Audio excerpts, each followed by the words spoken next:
know, my name is Casey Sharperson, and I'm a speaker, a confidence cultivator, a writer, and a lot of other things. But now I'm a podcast host, which is so cool. It's like the coolest thing ever to be able to say that I'm a podcast host. And I actually started talking about this several years ago. If you listen to the first few podcasts, you know that it took me absolutely forever to launch because some of us are number one on the Enneagram. So that means I'm a perfectionist, and if it's not great, I'm like, it's fine. We can just wait until it's perfect. But I am just like putting things out there and moving along in life. So today we're going to be talking about what it looks like to compare, and not only what it looks like to compare, because I feel like all of us kind of know that, but how do we deal with comparison? How do we move past comparison and really start living in a place of no regrets, but also no comparison? And this concept of just not being far enough along is one that is so incredibly common, especially among women. Like, we're in a stage of life, at least I'll say right now, I'm in a stage of life where people are getting married, they're having kids, they are living their best lives and traveling and doing all these things, like checking all the boxes that people want to check. They're making a certain amount of money, and especially living where I live, not only in the DMV area, but also a very expensive area, a very wealthy area. It's really easy to get into this mindset of I should be driving a certain car, I should be living in a certain place, I should be doing a certain thing. And that's when it's easy to just start comparing and saying, I really should be farther along. I really should know more people. I really should be doing more things. Even in business, I've been in masterminds and group coaching and doing all that stuff where you can see where people start and then how they get what seems to be immediate success, and they start making 6 and 7 figures like a month after they launch their business. Crazy. It happens. But when we live in a space of comparison, you can no longer be happy for that person's success. So instead of you looking at their lives and saying, wow, they are so amazing, I'm so happy to know them. Now I know a super kind of famous person, they're making 6 and 7 figures. Now I know this, this person that has this amazing relationship and they have these amazing kids. Instead of looking at that with joy and with admiration and with hope, you're looking at somebody else's success as a detractor from your success. So you're looking at their lives not only as an inspiration, but also as something to measure yourself up against. And the moment that you begin to measure yourself up against another person is the moment that you begin to fail. You begin to fail because that prevents you from moving forward when you're comparing your lives to other people's lives. So the moment that you start comparing, it's like sticking a pin in a balloon. It's just deflating your purpose. It's deflating yourself. It's deflating in a lot of different areas. So the moment that you begin to compare is the moment that you're going to stifle your growth, not only in business, but in life, in your spiritual walk, and all different aspects. And there's even a scripture, it says Proverbs 14:30, where it talks about like a tender, tranquil, calm heart will make you healthy, but jealousy can make you sick. So this concept of envy and looking at other people's lives is a thing that's going to detract from your success. So this is the problem with comparison. And I already told you that I live in this place where people tend to make a certain amount of money, or they at least live like they do that. But I can think more specifically of a time where I was deep into the comparison, like deep in there. And that was after, well, I would say kind of towards the end of my graduation from college. And that actually has nothing to do with my university, the fact that I graduated with no job. That had to do with my choices and what I ended up doing, kind of the path that I took. So I don't blame that at all on my university. But I remember sitting at graduation and I was looking out into the crowd, and I knew that there were certain people that were going to go off and do these amazing things. I knew that they were going to go to school, they were going to make a certain amount of money, they had already secured all this stuff. And here I was, the person who went to school knowing what her major was, like knowing all these things, being super 100% clear about what I wanted to do, where I was going to go. And here I was like the least likely to not know what they were doing, to be the one that didn't know what they were doing. And it was a lot because I started looking at people's lives and saying, well, how did they get that? Like, my grades are better. Let's be honest. Like, I graduated higher than them. I'm cuter than them. All the things that we start to rationalize and talk about how we're comparing ourselves to someone else. And I was looking at all of those things, but guess what? Me looking at that person and looking at that person's life or that person's life didn't change my perspective, and it also didn't change my situation. So here I was comparing myself, my successes, and all that other stuff to these people that I was looking at.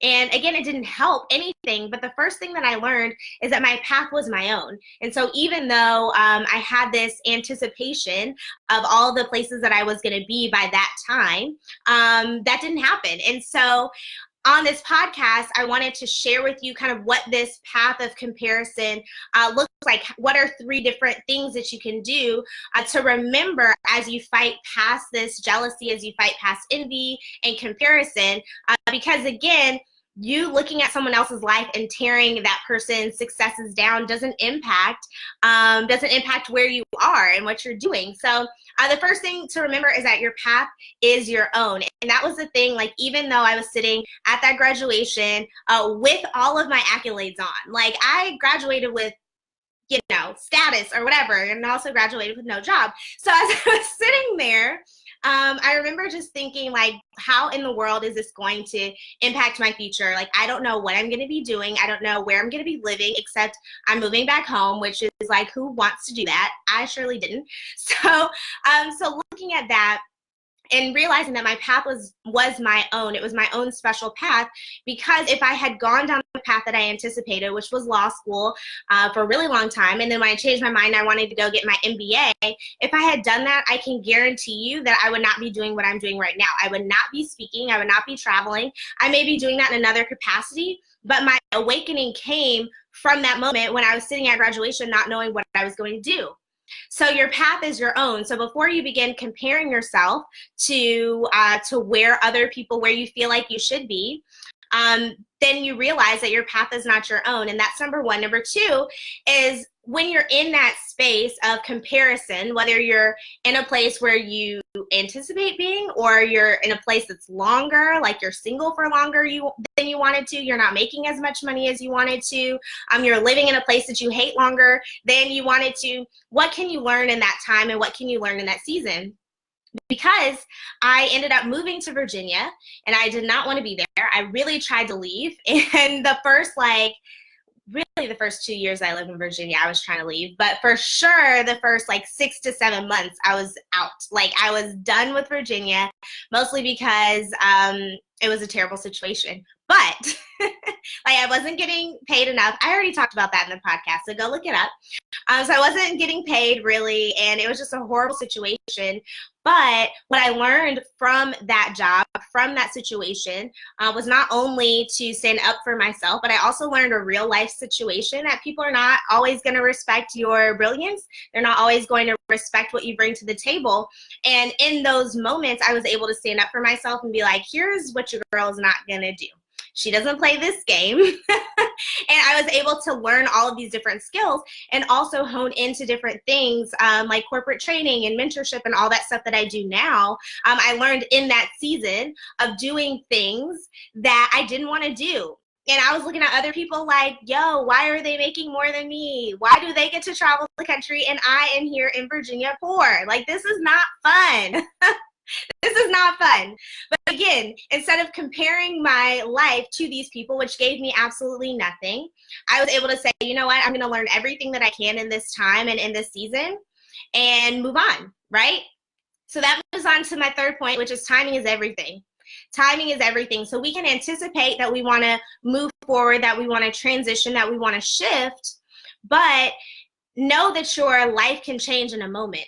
So somebody can watch your faithfulness. Someone can watch how you are living in a really difficult situation. People can watch how you kill the game at your job. Like, they can see all those things from a distance, and they can make one phone call. They can make one decision. They can write one check that changes your life immediately. So you comparing your life to someone else's, again, doesn't impact the timing of anything. So if your time to make this shift and make this transition, if you're a person of faith, you know that God already has a plan. So if his plan is to give you this thing that you wanted a year from now, you wanting it right now isn't changing the timeline. So owning where you are is really going to shift the perspective when you talk about comparison. So these 3 ideas about how to cope when you're feeling some level of comparison, when you're feeling lost in the shuffle, when you're feeling like you should be farther along or you should be seeing different results. Know and understand that your path is your own. Know that timing is everything, and know that you can learn everything that you can in that season. So keep in mind, and I am going to open it up for questions. Again, usually I don't get to do this when I talk to myself. I just have my headphones in and it's just me.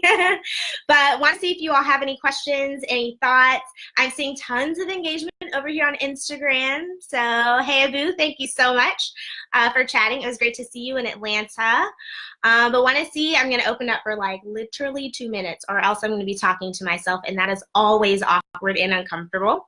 But you can find out more about me on CaseySharperson.com, so you can go there and sign up to get emails and stuff like that. I really should have like a better pitch for you about why you should get on the email list, but it's fine. Like, if you don't want to, it's fine. You can follow me on the gram or Facebook. It is no problems over here. But yes, I'm glad that you all listened and that you joined me for my first live podcast recording. And I hope the audio turns out great. We're going to test it out and see. But yes, I think we're going to wrap it up. I'm going to give you guys 30 more seconds. 30 more seconds. Okay, never mind. I have a question. Hey, Monica. How challenging is it to how challenging is it to bet on yourself? Does that conversation first start with yourself? That's Abu, that's a deep question. How challenging is it to bet on yourself? I think because I talk about confidence a lot, right? And I'm especially passionate about confidence with that experience that I talked about a little bit. I gave you a little snippet about when I moved to Virginia, and I'm actually going to write about this weekend because I'm finishing up my book. But I remember just being so affected by how people saw me. So I was looking at like my bank account, and I was looking at like my job position and my job title, and almost trying to pull my value from that. But pulling your value from what somebody else sees in you that's not the definition of confidence. Confidence means I know what I bring to the table in this particular situation. I know I'm an expert in this. I know that I am really excellent at communicating. I know I'm excellent about training. I know I'm excellent in mentorship and all those different things. And so once my mindset changed about what I brought to the table, then I began to bet on myself. Because if you don't know what you bring to the table, then you have no idea how to show up at 100%. You have no idea how to show up and say, this is my value. I'm excellent. Pay me what I'm worth. And that's where the confidence comes from. But what I love about working with people, especially kind of in this area of confidence, is being able to clearly articulate, this is why you should hire me. This is why I'm here. And when you have that mindset shift about how your future is not dependent on where you are, not necessarily dependent on where you are today, then you can begin to bet on yourself, because you can't bet on yourself if you don't believe in yourself. And if you don't believe in yourself, you're going to stay in the same place. You're going to be waiting for people to recognize your value and tell you your value instead of you bringing that to the table. So I think that conversation first has to start with yourself. That conversation has to come internally. But what I will say is, speaking with people and like having a mentor, for example, I had a relationship with a friend of mine, and I felt like when we met, like she was the person who really said, like, Casey, you are more than this. Like, this is what I see for you. And it was almost like my mind had to adjust from seeing what I was seeing in the world, or kind of in the flesh, versus what was possible in the future. So that was a dope question. I hope that I answered that well. Hey, hope that I answered that. Okay, so Adas said, how did you make the decision to pursue speaking, etc., and not law? Oh man, how much time do we have? Okay, so I will say God made that decision for me because I am one, and I think you have probably gathered this from me on the internet. I make up my mind and I just stick to it. Like, that's just what it is. I make a decision and you're not going to change it. Like, I mean, a lot has to change for that perspective or whatever. So I always really enjoyed speaking. I really loved reading and I really loved people. And I don't remember who told me this, but someone was like, you should do law because you like to be right and you like to talk. I'm like, oh yeah, that makes sense. I also don't have a problem standing up for the little man. I will absolutely call someone out on their crap. So I was like, yeah, law is a great idea. And I had some family members that were lawyers as well. I'm like, this is great. They make a lot of money. They get to wear suits. They get to wear heels and carry a briefcase. This sounds like me. This sounds amazing. I'm here for all of it. And so that's what I thought. And I thought that I was going to pursue that for like age 9 to age 21. Like, it was not like I got to 5th grade, it was like, never mind. Like, I just knew I was going to be an attorney, and everything that I did flew into that, or kind of flowed into that vein. So I got to my junior year of college, and this is all going to be in the book, BT Dubs. So my book, when it comes out in August, so this basically, I ended up traveling abroad, studying abroad, because a really traumatic, I would call it traumatic experience, happened when I was in college. And I was like, I need to get away. I need to do something else. I can't stay here anymore. And the president's wife at the university, she called me. She's like, Casey, you need to do something, because I can't have you like sitting around and sulking on campus. So I studied abroad, and while I was there for my first semester of a senior year, which is when people are like prepping for law school entrance exams. And that's when I go, oh my gosh, I don't think I can go to law school. Like, it was at that moment. I was in Costa Rica, and I was like, I don't think I can go to law school because I don't have time. Like, I can't. I haven't done any of the preparation. So that was the first moment. And then I said, okay, God, I honestly have no idea what to do because I haven't explored any other options. And I said, well, I do like to travel. I love language. My minor is Spanish. Like, maybe I'll do international business. So that's when I started pursuing an MBA. And fun fact, I applied for this amazing MBA program, and I missed the entrance by 1 point. So there was that. Also, very dramatic experience coming from that first like major loss, moving into that. And yeah, so it was just a lot of circumstances where God was just closing doors, and I had to decide, like, am I going to pivot, or am I going to stay pursuing this thing that I was passionate about, but I also said, like, can I get the things that I would have gotten from practicing law in another avenue? And that avenue to me was speaking, because I get to empower people, I get to talk, I get to be right, I get to interact with people. So that was a really long story to say why I ended up not going to law school. And honestly, I am so incredibly happy with the decision. But when you're in it, making those decisions in life is very uncertain. It's really difficult. I will say that. It's difficult when you are thinking that you're going to do one thing in your life and you end up not doing that thing. So yes, hopefully that answered your question. It was a long one. It was a long answer. So thank you so much. Again, if you're just joining, we are doing a live recording of my podcast, Dream Build Repeat. It is on iTunes and Google Play. And I am going to chop this up, put it online. If it's cute, I may put it on YouTube. If not, nope. But anyway, thank you so much. You can follow me on Facebook, Instagram, and YouTube maybe if you want to go over there and see some messages. So thank you so much. I will talk to you guys soon.